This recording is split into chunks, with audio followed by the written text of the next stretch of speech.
বাবা ভোট দিবে আসলাম, আল্লাহ আমার নামটা দেন। হ্যাঁ চাচা, নাম বলেন। মোহাম্মদ মহিউদ্দিন। ও এই যে।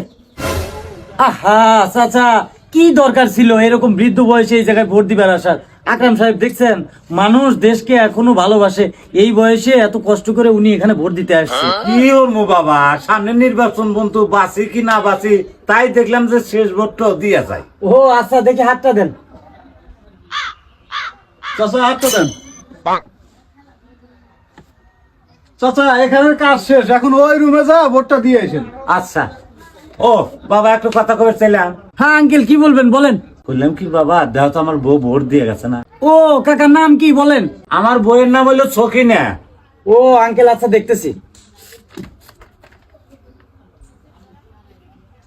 ও কাকা, আপনার বউ তো আধা ঘন্টা আগে ভোট দিয়ে গেছে।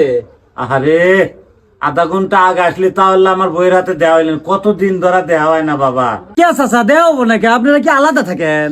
আল্লাহ তো থাকে নেই বাবা, একসাথেই থাকছে, কিন্তু তোমার চাচিতেই 15 বছর আগেই মরিয়া গেছে। কি 15 বছর আগে মরে গেছে? হ্যাঁ বাবা, কিন্তু হুনি নির্বাচনের সময় এসে এসে ভোট দিয়ে যায়, তাই আল্লাহ আসিলাম, যদি আল্লাহ দেওয়া হয় বাবা, তা তো দেওয়া হইলো না, থাকো জায়গা। এ আকরাম সাহেব, এটা কি বলে গেল? মরা মানুষও ভোট দিয়ে যায়? আরে স্যার, আপনি অবাক হলেন কে? অবাক আর তো কিছু নাই, মরা মানুষ তো ভোট দিবারই পারে, কারণ এটা বাংলাদেশের নির্বাচন।